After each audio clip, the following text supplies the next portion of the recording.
Hello friends, నేను శిరీషాని. Welcome back to my channel. ఈరోజు నేను కొన్ని కిచెన్ టిప్స్ అండ్ ట్రిక్స్ చెప్తున్నాను. ఇంతకుముందు కొన్ని కిచెన్ టిప్స్ గురించి కొన్ని వీడియోస్ చేశాను. వాటిని మీరు చాలా బాగా ఆదరించినందుకు థ్యాంక్స్ అండి. ఇంకా టిప్స్ కావాలని అడుగుతున్నారు, అందుకని ఈ వీడియో చేస్తున్నాను. ఇంక మనం వీడియో స్టార్ట్ చేద్దాం. ఫస్ట్ టిప్ ఏంటంటే, సమ్మర్లో అందరూ ఐస్ క్రీమ్ తింటుంటారు. మనం ఐస్ క్రీమ్ తినాలంటే ఫ్రిడ్జ్లోంచి ఐస్ క్రీమ్ తీసి కట్ చేసి బౌల్స్లో పెట్టి ఇంట్లో వాళ్ళకి ఇచ్చేసరికి వేడి వలన ఐస్ క్రీమ్ సగం కరిగిపోయి ఉంటుంది. మరి సమ్మర్లో ఎక్కువ కరిగిపోతుంది కదా, దానికి ఏం చేయాలంటే, మన ఇంటికి చాలామంది గెస్ట్లు వస్తున్నారు. ఐస్ క్రీమ్ సర్వ్ చేయాలనుకున్నప్పుడు ఐస్ క్రీమ్ బౌల్స్ కానీ కప్స్ కానీ ఫ్రిడ్జ్లో పెట్టండి. అవి చల్లగా అవుతాయి. ఐస్ క్రీమ్ని సర్వ్ చేసే ముందర ఫ్రిడ్జ్లోంచి తీసుకోండి. ఐస్ క్రీమ్ని కట్ చేసి బౌల్లో పెట్టి గెస్ట్లకి ఇచ్చిన ఐస్ క్రీమ్ కరగదు.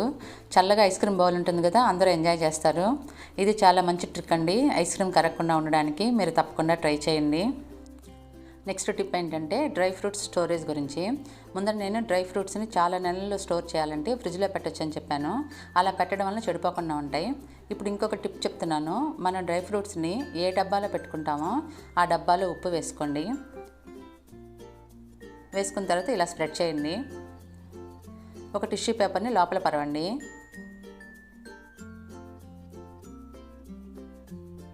ఈ విధంగా పెట్టుకోవాలి.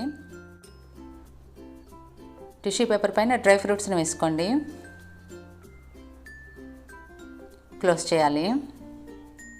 ఈ విధంగా చేయడం వల్ల డ్రై ఫ్రూట్స్ చాలా రోజులు ఫ్రెష్గా ఉంటాయి, చెడిపోకుండా. చాలా మంచి టిప్ అండి డ్రై ఫ్రూట్స్ స్టోర్ చేయడానికి. బాదం పప్పు కానీ, అక్రోట్ కానీ, ద్రాక్ష కానీ, పిస్తా కానీ ఏదైనా ఈ విధంగా స్టోర్ చేసుకోవచ్చు. నెక్స్ట్ టిప్ ఏంటంటే, మీరు ఎప్పుడైనా 3-4 రోజులు ఊరికి వెళ్ళినా, సెలవుల్లో వారం 10 రోజులు ఎక్కడికైనా వెళ్ళినా, మనం తిరిగి వచ్చిన తర్వాత ఇంట్లో ఒక రకమైన స్మెల్ వస్తుంది, ఫంగస్ వస్తుంది, పురుగులు వస్తుంటాయి. అటువంటిప్పుడు ఏం చేయాలంటే, ఈ విధంగా వేపాకులు తీసుకోండి, పేపర్ తీసుకోండి. మనం బెడ్రూమ్లో కానీ, లివింగ్ రూమ్లో కానీ, ఎన్ని రూమ్లు ఉంటే అన్ని రూముల్లో ఒక్కొక్క రూమ్లో 2-3 దగ్గరలో ఇలా పేపర్ పైన వేపాకులు పెట్టండి.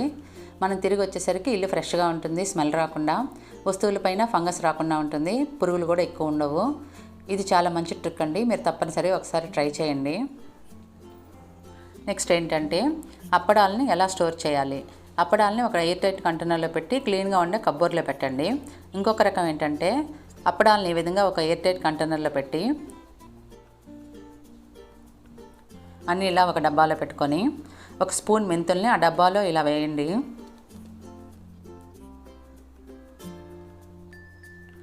తర్వాత క్లోజ్ చేసి క్లీన్గా ఉన్న కబ్బోర్డ్లో పెట్టుకుంటే అప్పడాలు చాలా రోజులు ఫ్రెష్గా ఉంటాయి. నెక్స్ట్, ఎక్కువ మంది ఇళ్లలో కాఫీ పొడి గట్టిగా అయిపోయింది అంటుంటారు. దాంతో కాఫీ పెట్టుకోవడం కష్టంగా ఉంటుంది.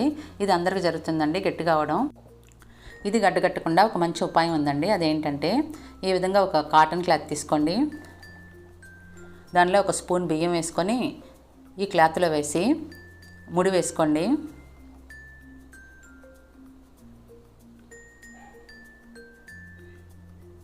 ఈ విధంగా ముడి వేసుకొని కాఫీ పొడిలో వేసుకోవాలి.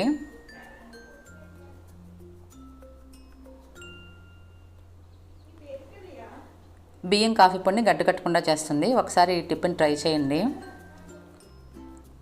నెక్స్ట్ టిప్ ఏంటంటే, మనం వంట చేసేటప్పుడు ఎక్కువగా గిన్నెలు మాడిపోవడం, పొంగిపోవడం, వాసన వస్తుంది కదా. ఆ వాసన కిచెన్లోనే కాకుండా ఇంట్లోనే అంతా వచ్చేస్తుంది. ఎంత రూమ్ ఫ్రెషనర్ వేసినా, ఎగ్జాస్ట్ ఫ్యాన్ వేసినా ఆ స్మెల్ అంత తొందరగా పోదు, చాలాసేపు ఉంటుంది కదా. ఈ వాసన పోవడానికి ఒక మంచి ఉపాయం ఉందండి. అదేంటంటే, ఒక గ్లాస్ వాటర్ తీసుకోండి, అర గ్లాస్ వెనిగర్ తీసుకోండి. ఒక గిన్నెలో వాటర్ వెనిగర్ వేసి వేడి చేసి బాగా పొంగి వచ్చేటట్లు చేస్తే కొంచెం సేపటికి మాడిన వాసన అంతా పోతుంది. ఇది చాలా మంచి ట్రిక్ అండి ఇంట్లో మాడిన వాసన పోవడానికి. నెక్స్ట్ టిప్ ఏంటంటే, మనం గ్లాస్ ఐటమ్స్ని, మిర్రర్స్ని ఎలా క్లీన్ చేయాలంటే, టీ అందరిలో డైలీ చేసుకుంటుంటారు. ఫిల్టర్ చేసిన తర్వాత పడేస్తాం. నెక్స్ట్ టైం మీరు పడేయకండి. పాలు చక్కెర వేయకుండా ఒట్టి టీ డికాషన్ని ఫిల్టర్ చేసింది అది. దీనివల్ల యూజ్ ఏంటంటే, ఈ విధంగా ఫిల్టర్ చేసిన తర్వాత గిన్నెలో వేసి నీళ్లు వేసుకుని వేడి చేయండి. అవి పొంగిన తర్వాత ఆఫ్ చేసి చల్లారనివ్వాలి. చల్లారిన తర్వాత ఫిల్టర్ చేసుకుందాం. ఈ వాటర్తో మనం మిర్రర్స్ని, గ్లాస్తో చేసిన ఏమైనా క్లీన్ చేసుకోండి, బాగా షైనింగ్ వస్తాయి.